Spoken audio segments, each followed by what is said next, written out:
ఏంటి మునక్కాయలను కూడా చూపించాలా అనుకుంటున్నారా? అలా ఏం కాదండి. మా చెట్టుకి ఈ సంవత్సరం మొదటిగా కాసిన కాపు మా అత్తయ్య గారు పంపించారు. వీటిని నీట్‌గా వాష్ చేసేసి, చిన్న ముక్కలుగా కట్ చేసుకున్నాను. అలాగే వాటిని ఫ్యాన్ గాలి కింద ఒక 10 మినిట్స్ అలా ఆరబెట్టేస్తే చెమ్మంతా వాడిపోతుంది. అప్పుడు మనం ఒక ఎయిర్ టైట్ కంటైనర్‌లో వేసేసామనుకోండి 1 వీక్ వరకు మనకు ఫ్రెష్‌గా ఉంటాయన్నమాట. సో, మిగిలినటివి మా నైబర్స్‌కి అయితే ఇచ్చాను.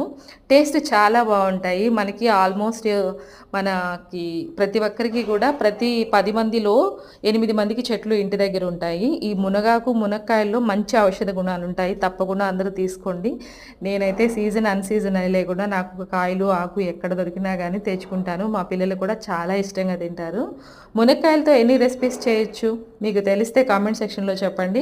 అలాగే మునక్కాయతో ఊరగాయ కూడా చేయొచ్చు. నేను చేసున్నాను. సో, చాలా బావుంటుంది. మీరు కూడా తప్పకుండా ట్రై చేయండి.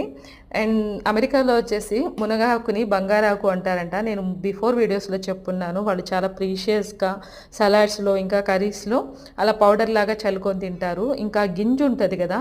దాన్ని వాటర్‌లో పటికలాగా ఉపయోగించుకోవచ్చు. మీలో ఎంతమందికి తెలుసో కామెంట్ సెక్షన్‌లో చెప్పండి. Please to subscribe. Thank you.